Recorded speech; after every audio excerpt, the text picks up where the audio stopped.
With only 2 episodes left in Season 5, Law & Order, Organized Crime is working through several Stabler family story arcs at once.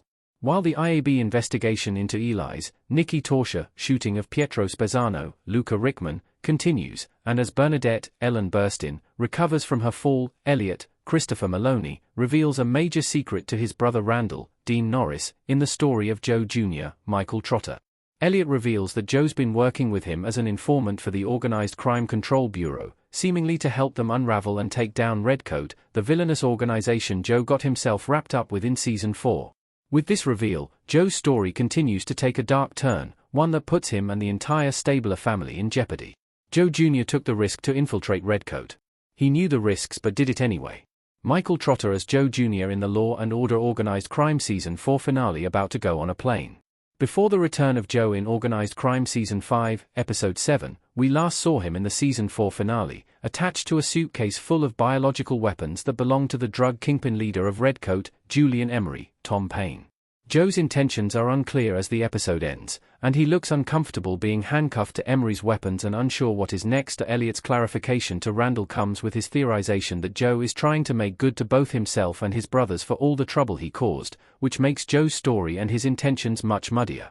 Stuck between the criminal underworld and law enforcement, Joe finds himself in a potentially unwinnable situation, one that could cause ripples throughout the Stabler family. Joe Jr.'s proximity to the criminal organization puts him in even more danger, and possibly his brothers. A precarious and dangerous situation that could hurt those around him. Tom Paine in Law & Order Organized Crime. The reveal of Joe's informant status is both a surprise and a relief to Randall and adds depth to Joe's story as he works to make things right with his family. His undercover status mirrors that of Elliot's undercover status with the Brotherhood throughout Season 2, presented as a creative swerve to the viewers before the true nature is revealed. However, unlike Elliot's dive into the criminal operations of the Brotherhood, Joe's infiltration is cloudier, amplified by his apologetic phone call to Elliot at the end of Episode 8. With Joe's allegiance to Emery dating back to 2020 after a chance encounter in Kabul, Emery may ask him to prove his loyalty to him and the organization and could put the other Stabler brothers directly in the line of fire. How the Joe Jr. reveal could impact the end of Law & Order, Organized Crime Season 5. With Julian Emery still at large, Joe Stabler could find himself sacrificed. Joe's status as both a part of the underworld and an informant for the Organized Crime Control Bureau will likely come to a head, wrapping up this story and the hunt for Julian Emery, as Season 5 winds down. With the Camorra in limbo and the collective disbanded, Redcoat seems like the right callback for the final 2 episodes as Joe returns to New York.